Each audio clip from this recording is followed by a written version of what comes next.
bright morning to you and welcome to Daybreak Live today on Dominion Television Ibadan. I'm Anu Oluwapo Ido. And I'm Oluwayemi Adelakun. Thank you for joining us this Wednesday morning. Kuje Area Council Chairman Samuel Chekolo has reportedly warned residents to support the APC or leave the area. The statement has raised concerns about political freedom and citizens' rights ahead of the 2027 elections. That is our Daybreak just this morning. And later, a big story asked, 2027 presidency, can Tinubu's support in Oyo coexist with Makindi's ambition? And joining us is Topper Laribello, literary scholar, cultural enthusiast, and social commentator. And before we leave you today, we'll also recap today's major stories and conversations. Thank you for joining us on Daybreak Live this morning. Good morning to you. This morning is always a beautiful morning on Wednesday. I personally like Wednesday for many reasons. Anyway, the subject to really consider today is one that a lot of persons would like to maybe harp on, and for some reason it's funny, and for maybe many other reasons it's not exactly funny. But it was about the fact that Kuje chairman has told residents to leave APC or leave area council. Just a brief into that is that Kuje area council chairman Danjuma Shekolo has told residents to support the APC or leave the council, which has sparked condemnation from different quarters, Amnesty International, human rights activists, and a lot of persons. But before we go into the conversation, we'll just check a footage now and take a listen to how it happened right there in Kuje.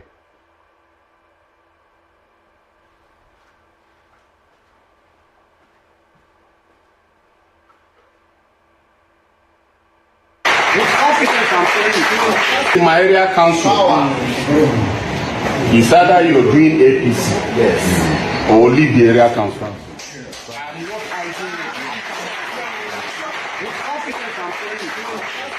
know why? I cannot have minister and president doing for us what they are doing. Then on the day of election, you now come and say you want to match me. I will not do it. I will not do it. Is that here with us? I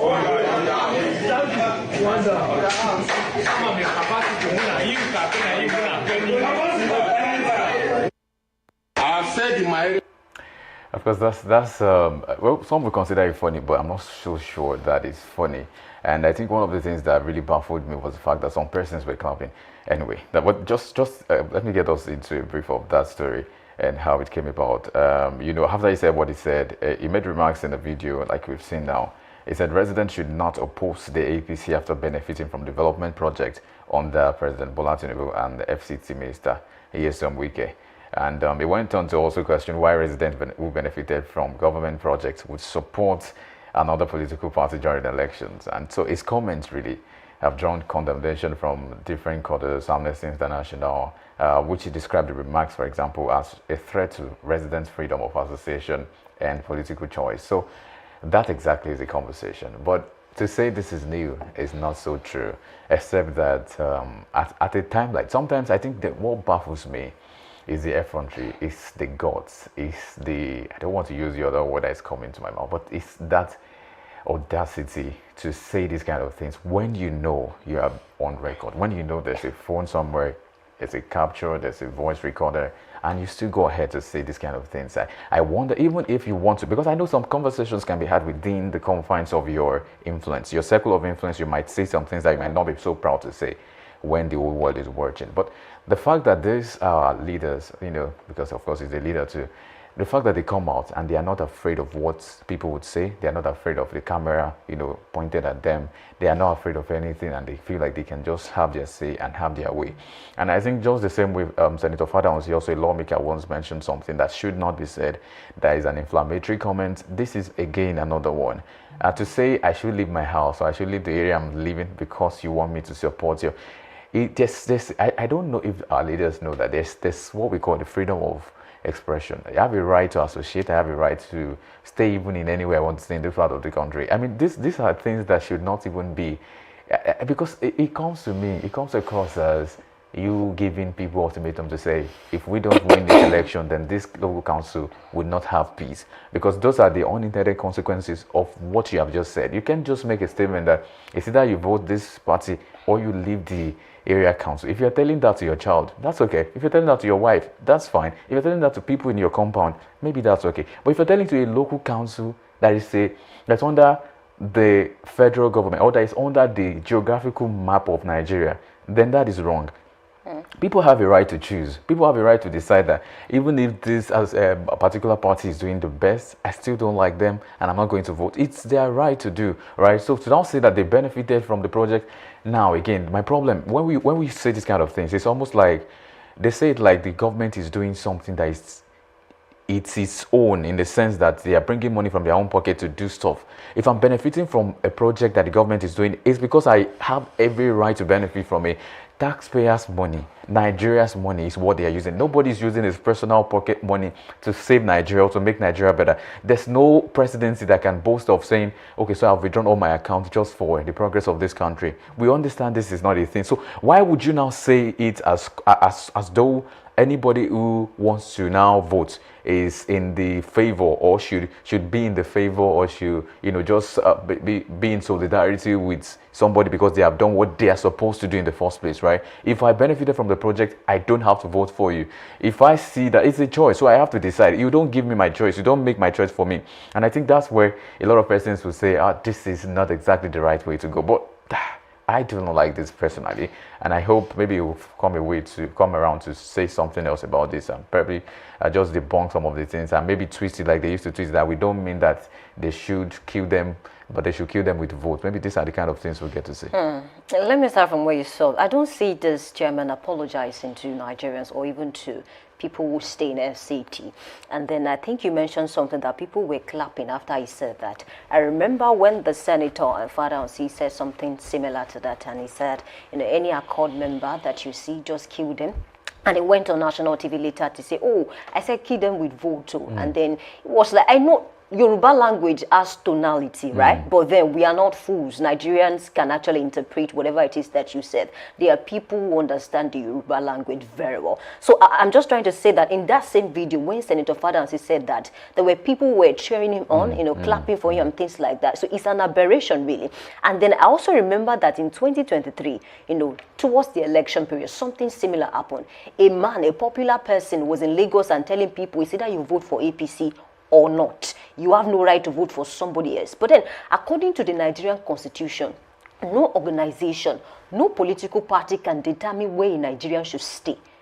You cannot tell somebody that if you don't vote for APC in this area, then you have no right to stay in this place. No. And then if at all they enjoy the privileges, the roads that you construct, it's their right. And that's why I say that we need to get to a point in this country where politicians will no longer include construction of roads in their manifestos. Because, that is what you are supposed, it's your responsibility. It's not a big deal. People are not even supposed to, they will celebrate you and say, oh, well done, but there is not really something that you now tell them, okay, if you don't do this for the APC, this and that. See, this same chairman that is saying that, who says he cannot leave APC next year? Because I want to believe that El-Rufai, did a lot for APC. He supported President Bola Ahmed Tinubu. As a matter of fact, he was very vocal about it. He was very loud about it. But he left APC. And that same man who supported APC, supported Tinubu, came out and said a lot. Even on national TV, part of the reason why he's in prison today. So who says you cannot leave? Reno Omokri said a lot about President Bola Ahmed Tinubu. Now he's in the same party, working for that same party. Many of them, like Daniel Bola, who says you cannot leave. So if you cannot even assure Nigerians of your loyalty to a political party, how dare you tell Nigerians not to? If they vote for another political party, they should leave the place or leave that environment because of the roles that they are enjoying. I don't think it's the right thing to do. And then I think Amnesty International also came out to condemn this. But then, beyond the condemnation, can we see more? Because this same Senator Fadansi that said something before the election, on the election period, he still says something, that people were still wondering what is going on in this country. He was walking around for somebody who made that kind of statement. Yes, he was invited, but then we are not really saying something tangible. He's not faced the consequences of, whatever it is that he said on that day. So if people do not face consequences, I bet it with you, this can become a new normal.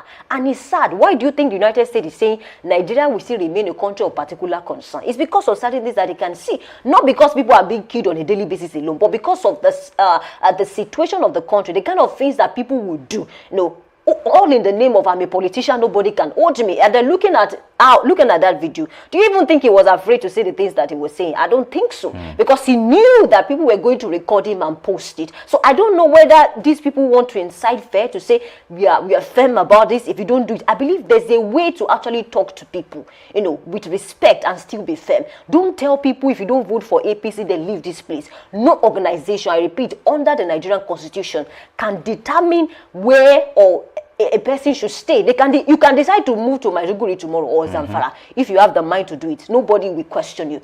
Once you have the capacity, you have the fund, you have the resources, you can move. So I think it's a total aberration. Something drastic must be done. People should not just come out and make statements because they are politicians and then because they are members of the APC, they think nothing will be done. I don't know. APC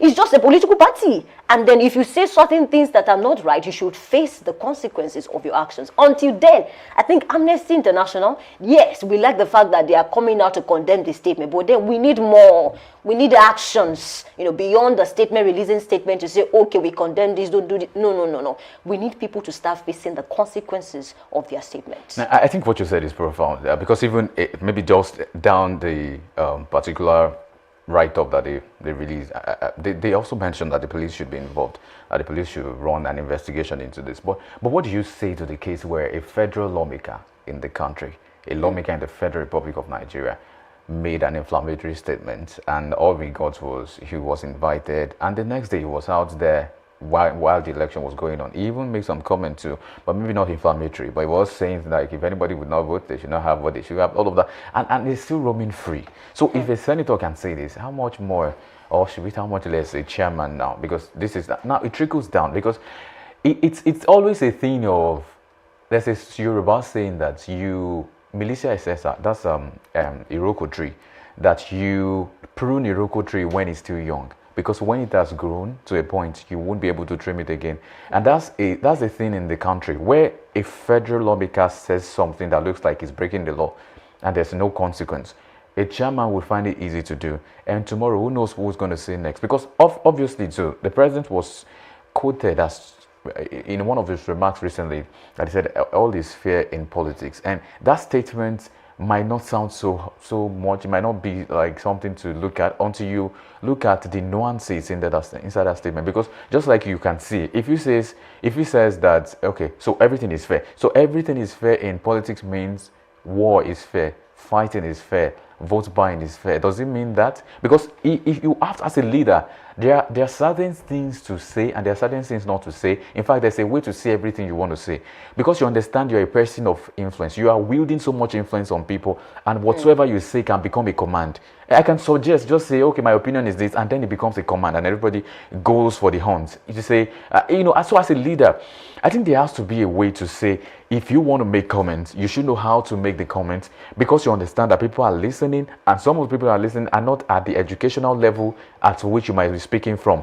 They might not be at the pedestal at which you are communicating from. So you have to make it explicit, make it very clear, lucid, clear and vivid. Nobody should have a saying, okay, maybe the president meant that we should now fight because everything is fair in politics. Wait, okay, so someone said, when you see any Accord Party member here, kill them. And then you came about to say, I meant kill them with vote. Why did you not say kill them with vote when you mentioned the first thing you said, right? And these are just nuances that might not mean so much, but eventually it means so much, because when you look at the current situation in the country, we don't want this kind of comments. The election is fast approaching. We understand you guys have an interest to win, which we understand. And I think I also like the fact that you mentioned that who knows what will happen tomorrow. Shekonlo might leave that party tomorrow, and probably, so what has he done? He has confused a lot of persons, right? To now say that you want people's solidarity to be linked to a particular party, I feel like as a leader, I don't think it's right. You can tell your constituents, maybe just tell them when you're speaking to them, but don't say it like, if you don't, then there's a consequence. What's the consequence? You leave the council. Are you okay? It's not your father's council, for crying out loud. It is the federal government. It's Nigeria, and these people are Nigerians. They have every right that you have. You are just privileged to be in a position of authority. You are just the chairman. Who knows? Maybe one of the people you are talking to might become a president someday. And so if a chairman can say that, so this is what I want. I want a rebuke from of course, the lawmakers, the security formation, the architecture should speak to that. And I also want the APC chairman and enter Iwada, the national chairman, to also make a comment about this thing, or perhaps call these people to order, because it seems like it's coming from their party. It's always one APC person. There's Senator Fadamsi, APC. There's Shekonlo, APC. There's every other. It's like if you don't speak to them now, you are giving them liver, like we say. You are giving them more audacity to come out again and say something, and we don't want those kind of things, right? Because some would say this is going to bed. This is they are dropping the dust. They don't want to raise the dust because they are the party in power, right? So if they are not a party in power, maybe some would say, why would you say such? But now they are so they can say anything, and I think it's wrong. I beg to differ. It is very wrong for you to make such inflammatory comments when this country, of course, like we say, it's a sovereign country, and we should. So that's why a lot of persons are calling for investigation, external investigation about many things in the country, and we seem not to have our head to wrap around it easily. But I'm saying that we need. If he was not going to give an apology over this, we need the national chairman of the APC to call every one of these people. We understand your interest, we understand your motivation and your intentions to win. We understand that that's okay, but you cannot, at the expense of the people, at the expense of peace, at the expense of national unity, at the expense of living in a place where you're supposed to live, now puts Nigeria in jeopardy. We don't want that to happen in the country, and I think we are looking for every eyes is on this particular situation. We are hoping for something best, something very good to happen from here. Exactly. And just to conclude, I want to believe that we've seen certain persons, commoners in this country, or let me say politicians who belong to the opposition parties, when they say certain things, they pick them up, they get arrested, and then in no time, like sometimes it's not even up to 24 hours, sometimes after a few days they get arrested and things like that. So how come it is different when it comes to APC politicians? I remember that Senator Adams Oshomole a few years ago said, when you join the APC, your sins are forgiven. And then it's not really far from the truth. So how come when a commoner, says something, makes a statement, and then few weeks, or let me say few days later, he's arrested because of that same statement. But then when a politician, or let me say when a member of the APC, should say something similar or even something worse, we don't get to hear anything about it. As a matter of fact, the APC will not even speak about it, only for maybe to throw jabs at other people who are making, who are saying, okay, that thing that you said is not right. So it really does not make sense to me. Let's draw the line. Let there be a balance. So when a member of your political party makes a statement that is not good for the nation, that can actually put us in jeopardy, that can cause violence, I address it. Not even as, okay, you are the ruling party now, but because this person is a member of your party, address it on time. Because if people do not face consequences of their actions, do you remember that Sowore called President Bola Ahmed Tinubu unprintable names, I think a few months back, and then I think the court told him to delete the tweet on Twitter and then apologize and this and that. Sowore was standing on business to say, but Reno Omokri said worse to President Bola Ahmed Tinubu. Now he's serving with the same administration. How come nothing was done? And then it was a good argument, because even his lawyers were able to argue it in court, because that's a very good point. So if nothing happened to that same man, and then he's not the only one. Other people said, Daniel Bola said a lot, unprintable names. They called the president unprintable names, but nothing was done. At the end of the day, they were welcome to the party to work for the party. So if something like that can happen to commoners, to people who cannot even afford lawyers, you pick them up because they say certain things. How come your party members work freely after saying a lot? There should be a balance. Politicians should be examples to the nations. Not even encourage them to actually do things that are not good for the nation. And I think it's a fine place to leave that discussion this morning. We take a short break, and when we come back, we move on to the big story. We'll be right back. Live from the heart of the action. Welcome to the nerve center of Next Level Broadcasting.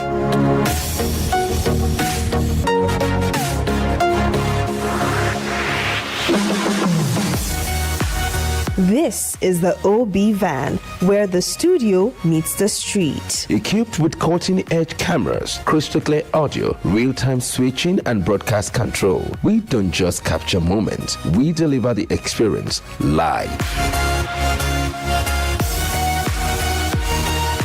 Anywhere, anytime, from stadiums to red carpets, breaking news to buzzing festivals, weddings, birthdays, and all sorts of ceremonies. We bring the world to your screen in real time. It's not just a van, it's a complete mobile production house, a command center, a broadcast beast. This is more than a broadcast. This is the OB Van difference. Live, loud, limitless.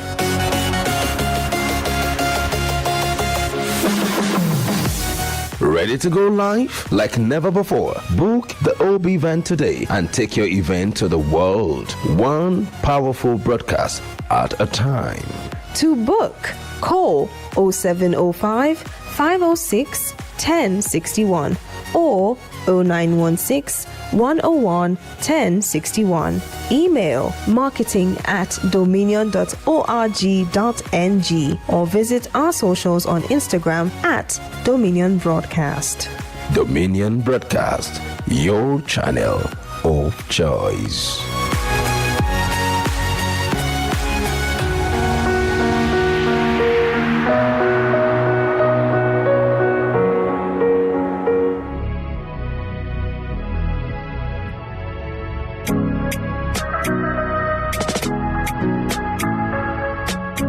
Need a professional space to bring your vision to life? Dominion Television Studios offers state-of-the-art facilities perfect for your next broadcast, commercial, corporate video, or live event.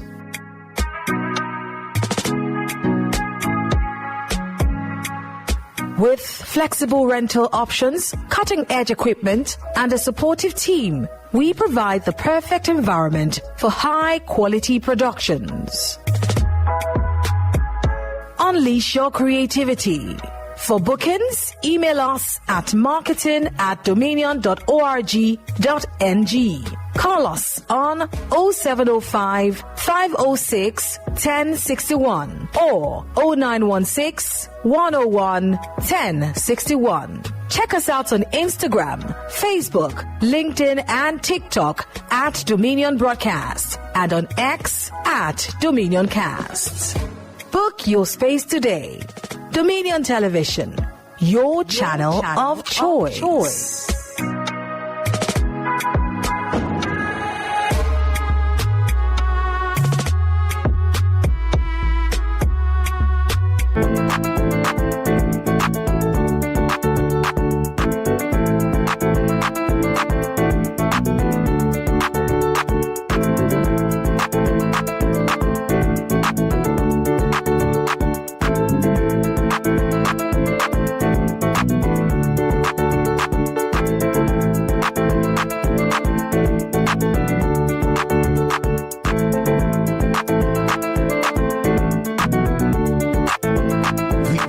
International Convention is happening in this 2026. The Cathedral of Tabernacle of Faith Triumph Ministry International is inviting you to be part of this annual international convention. Theme: The Wonders of Grace. Romans chapter 5 verse 15. Come and experience the power of God's grace like never before. September 10 to 13th, 2026. All road leads to Faith Triumph Way, Oshogbo, Osun State. Featuring God's anointed servant, Bishop Kayode Fanilola, Maryland, USA. Bishop Julius Abiola, New York. Bishop Mark Jones Emmanuel, Washington, D.C. Bishop Israel Adeajala, Denver, United States. Bishop Moses Shegunlano, Maryland, United States. Bishop David Bakari, Kaduna PFN Secretary. Bishop Abiola Idu, CRPA, Florida, USA. Song ministration by Pastor Femi Adegoke and Mike Abdul. Thursday, 10th September. Welcome service from 5 p.m. to 8 p.m. Friday, 11th September. First service from 10 a.m. to 12 noon. Second service 5 p.m. to 7 p.m. Saturday, 12th September. First service 10 a.m. to 12 noon and second service 5 p.m. to 7 p.m. And Sunday, the grand finale is the special Thanksgiving of the Bishopric of our Lordship, Bishop Temitayo Felix Owolabi, 11 a.m. to 1 p.m. Host, Your Lordship, Bishop Felix and Bishop Temitayo Owolabi, Faith Triumph Ministries International 20 2026 Annual Convention. Your life will never be the same.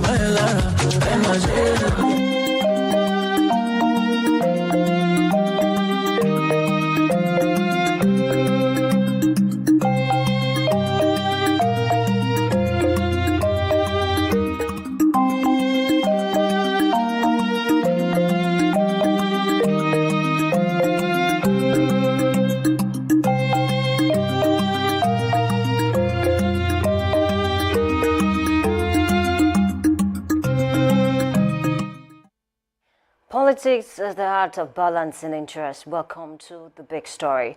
A political conversation is gaining traction in Oyo State following remarks by the Olubadan of Ibadan land about Rashidi Adewolu Ladoja, who lauded President Bola Tinubu and said the president deserves to remain in office for a long term. Going further, the Olubadan declared that we will punish you with our votes, a statement signaling strong electoral support for the president.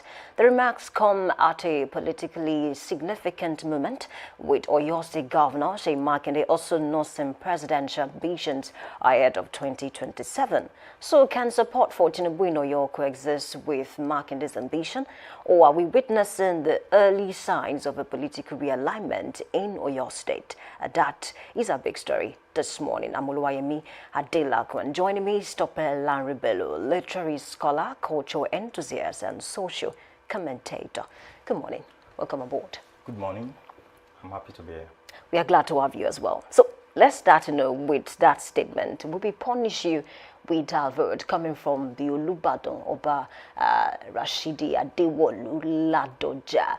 And then so many Nigerians think, that's pure endorsement for the president. And then he didn't even think about the fact that his own person, from Ibadan is also nursing the ambition is also contesting for presidency come 2027.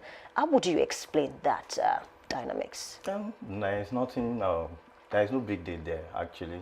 The Olubadan used to be a politician, even though he said he has retired from politics the moment he became the Olubadan. But then we all know that he's also, apart from being a person, like you mentioned, of the governor of Oyo State, he's also a person of the president. So their relationship went way back. So I really do not see any big deal in the endorsement, so to speak. So many Nigerians, I don't know whether you've seen what is going on Twitter. I think in the last 24, maybe 30 hours, certain persons are calling the Olubadan printable names. I don't want to say those names on air now because it's not supporting Seyi Makinde, is supporting President Bola Ahmed Tinubu. We are in the moment, we are in the season of politics, so we can't actually, we shouldn't be bothered about that. We should expect that the moment the Olubadan, gives his endorsement to a certain candidate, he himself, I think, would have expected that, and many people supporting the Olubadan too would have expected that. But I don't think we should actually take those online trolls seriously, honestly. Yeah. Okay, so many people also believe the Olubadan should not even meddle in politics. He should just face his title and his responsibility. Is it actually possible for the Olubadan not to meddle in politics? First of all, the position he occupies is actually a position of is a political position. So I don't think there is a way the Olubadan will actually avoid politics. But then he can. Perhaps I am not in a position to advise the Olubadan, but then perhaps I think it could be less partisan about it. Well, the king has taken his own path, and so, well. You think he should not have come out to endorse him publicly? Perhaps, maybe, and we do not forget that we were the ones saying it is an outright endorsement. Olubadan may not be so.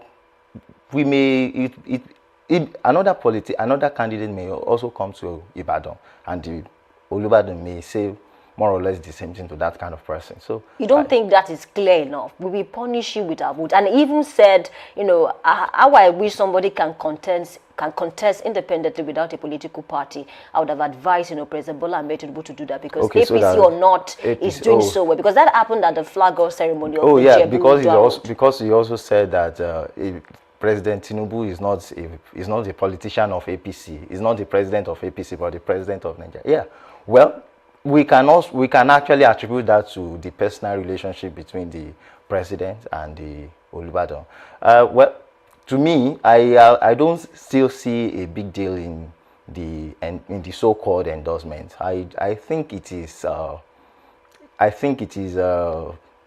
it is the prerogative of the Olubadan to support whomsoever he wishes to support. Okay, with your own observation, do you think there's a cordial relationship between the governor and Olubadan currently? Oh, if not because you added the word currently, I would have said that yes, there was a cordial relationship between the Olubadan and the governor. But now, well, I cannot say. Politics is dynamic, and relationship is also dynamic, especially political relationships. So, like you used the word realignment when you were when we were starting this conversation. I think it's just due to the dynamism of politics. I would not say that there is a cordial relationship at present between the Olubadan and the governor, but yeah, we can only talk on what we know from the outside. We are not there with them. So what do you think happened? Can you sense anything? I mean, you observe, you know, this political realignment and all. Yeah, we live in Oyo State, so we hear rumors here and there. You know, it is also stated that the governorship candidate of the APC in Oyo State is actually a strong loyalist of the Olubadan, and that Olubadan is the major backer of the candidate. So, well, maybe that is a factor. I would not say, but then some people have also opined that the Olubadan was the one who took the governorship candidate of the APC now to the president for endorsement. That might be. We cannot say. It is only what we know that we are told that we can actually pontificate upon. So. Okay, something happened a few months ago, and then I'm going to be reading these from Oyo Affairs on Twitter.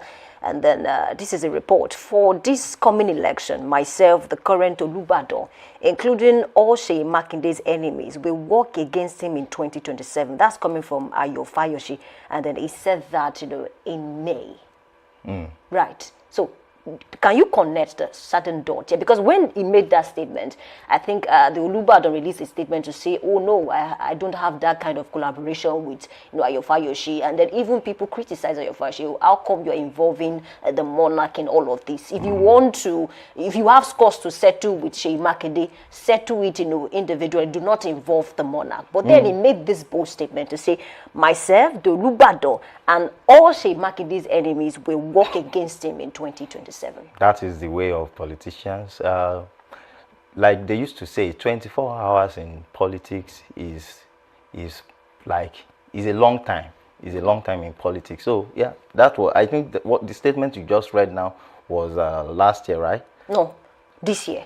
What year? What month, please? May. Oh yes, yeah, just few months ago. Yes. So I think between now and January 2027, we still have a lot of months in there, and then there will still be a lot of realignment. I would not like to, you know, some people have also labeled Governor Ayo Fayoshi as somebody who is like the war gecko, who is always there when they are making different consultations, even when he is not physically present. But then we always give report of what people discuss, even in their bedrooms and so. So yeah, it is.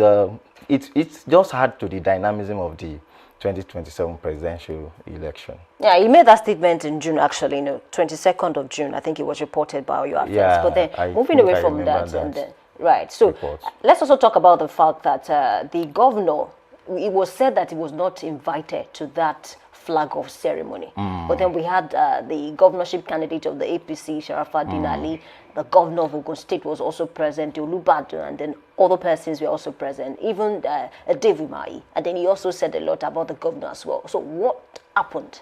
And then according to Seyi Makinde, and it was reported by his Commissioner of Information, he said they are taking politics too far by not even inviting him to that ceremony.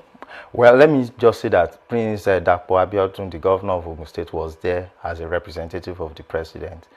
Okay, so I will say that the lack of the invitation of the governor to the occasion, I would say it's just an extension of the "we're laughing, we're" narrative.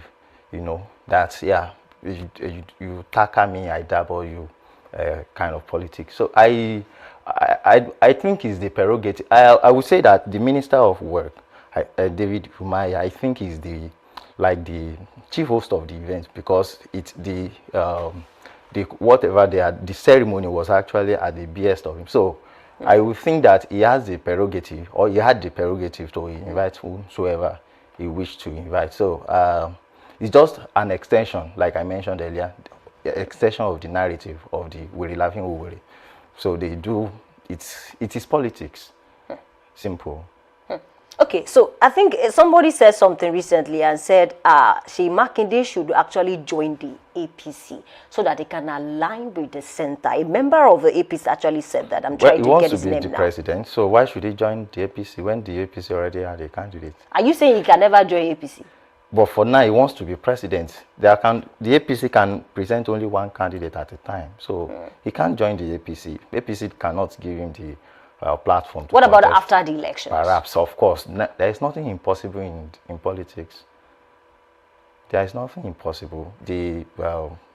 Even before the election, he may still step down and say he's supporting so and so candidate.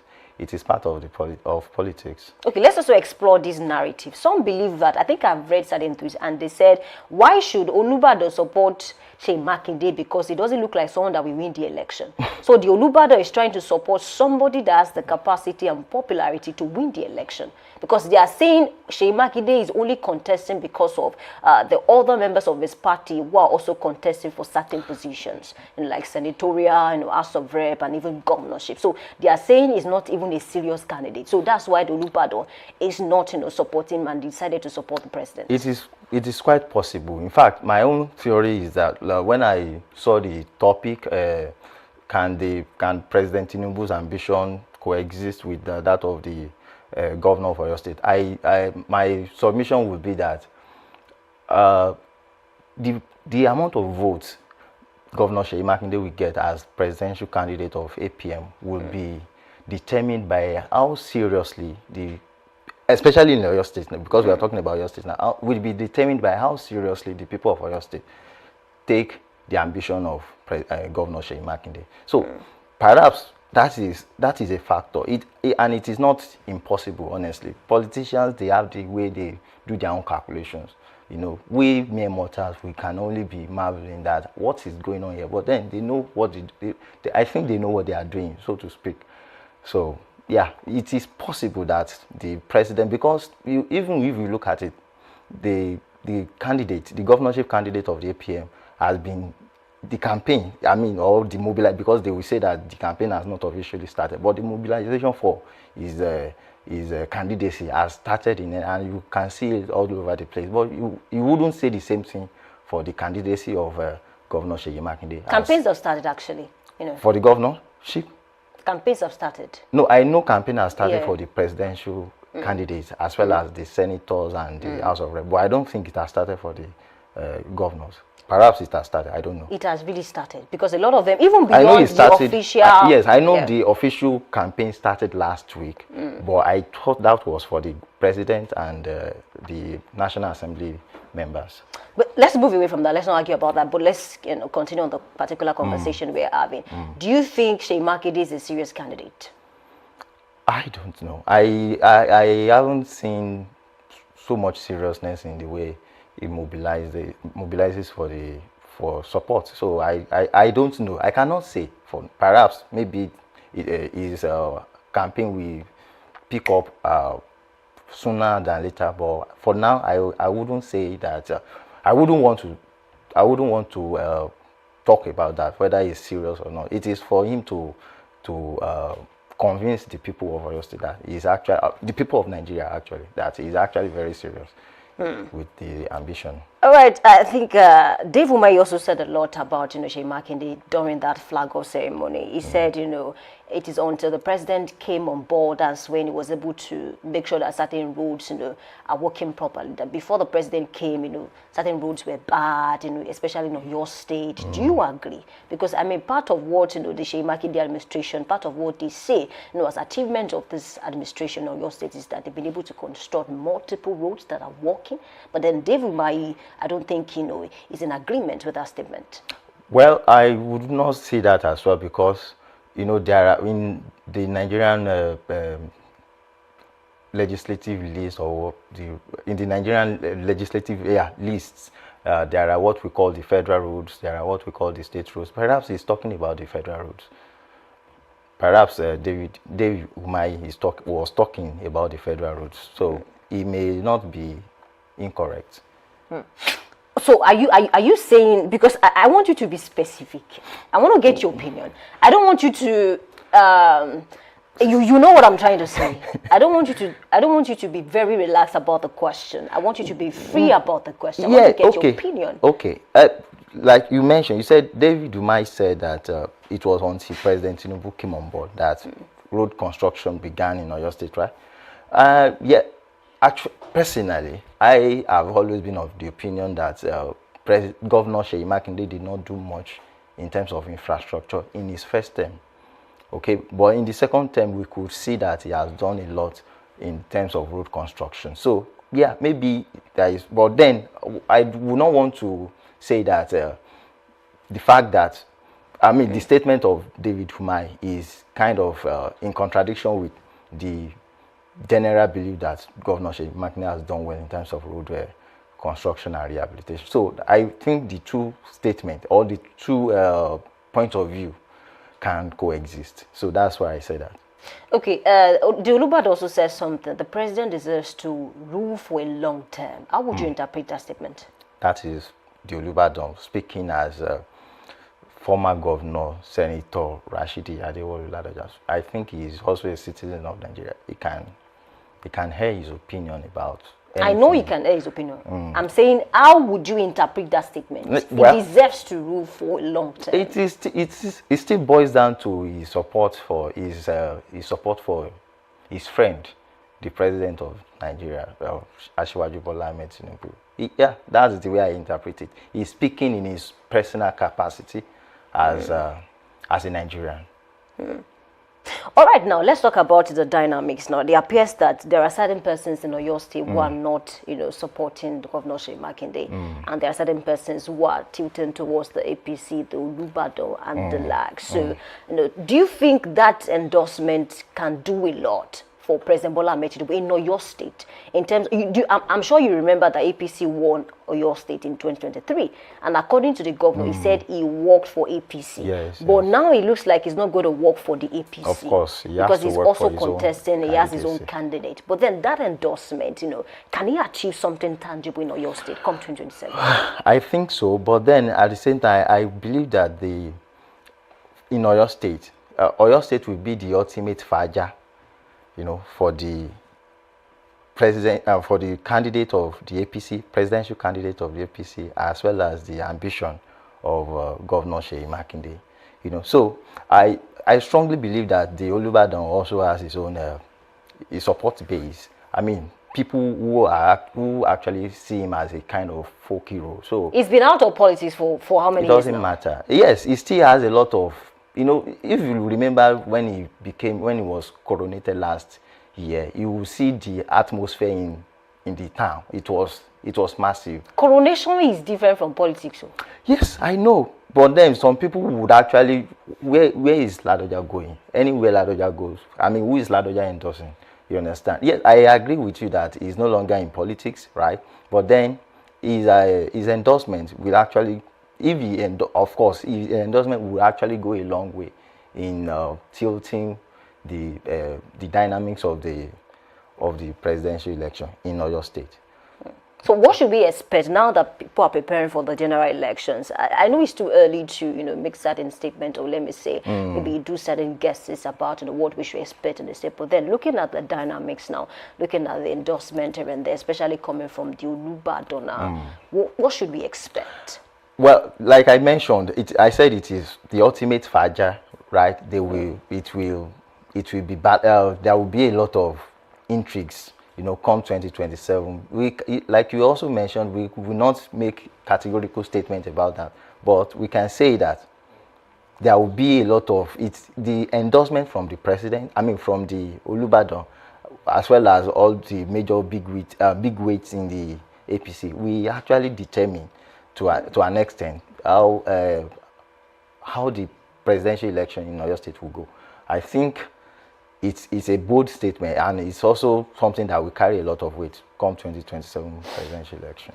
All right, thank you so much. I think it's a fine place to leave that discussion this morning. We really cannot say what is going to happen come 2027 in Oyo State, but then we are seeing the endorsement here and there.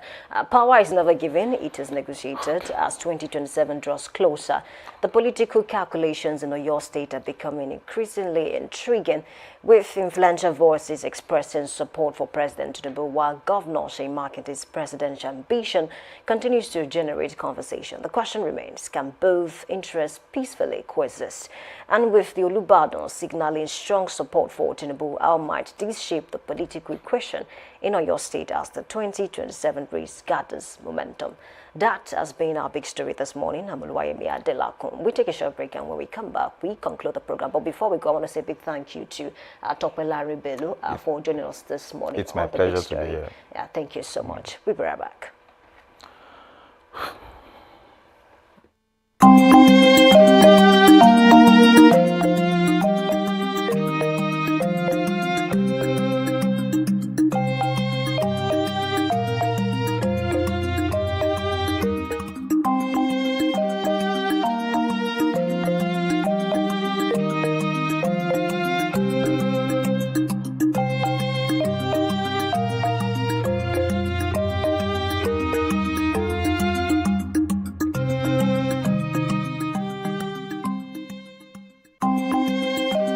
Annual International Convention is happening in this 2026.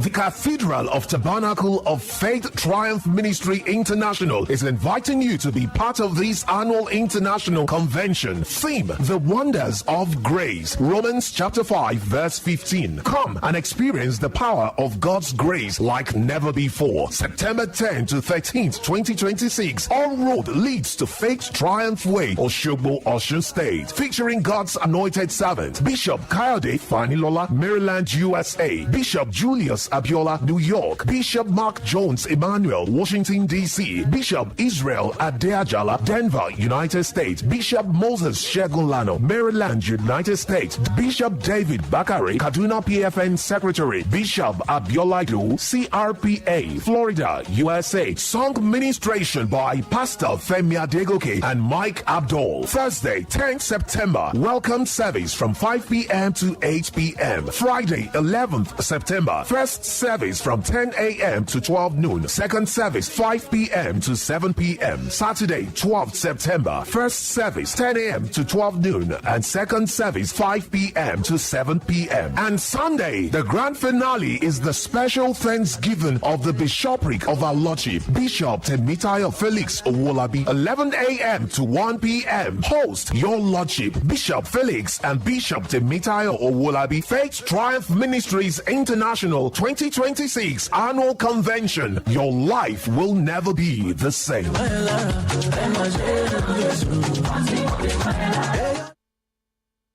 Many thanks for staying with us. Still Daybreak Live today on Dominion Television, Ibadan. And there's been conversations about support or not support, but whichever way, we keep fingers crossed and see what becomes of the elections come 2027. That was a beautiful conversation you've had. Yeah, the endorsement will not stop, from different corners, either for Governorship Makinde or for President Bola Ahmed Tinubu. And we all know that even the APC, they have about 30 governors or even more than 30 governors. So we should expect more endorsement from all the persons who are not even APC governors. So I think it's a fair place to leave the discussion this morning. Good luck to the people for your state and, of course, Nigeria as a whole. My name is Oluwayemi Adelakun. I'll see you next time. And I'll say, be part of the election come 2027, prepare for who you want to vote for and go all out for the person you choose and desire to vote for. My name is Anulowa Akpoedo, saying bye for now. We'll be back on. Yeah.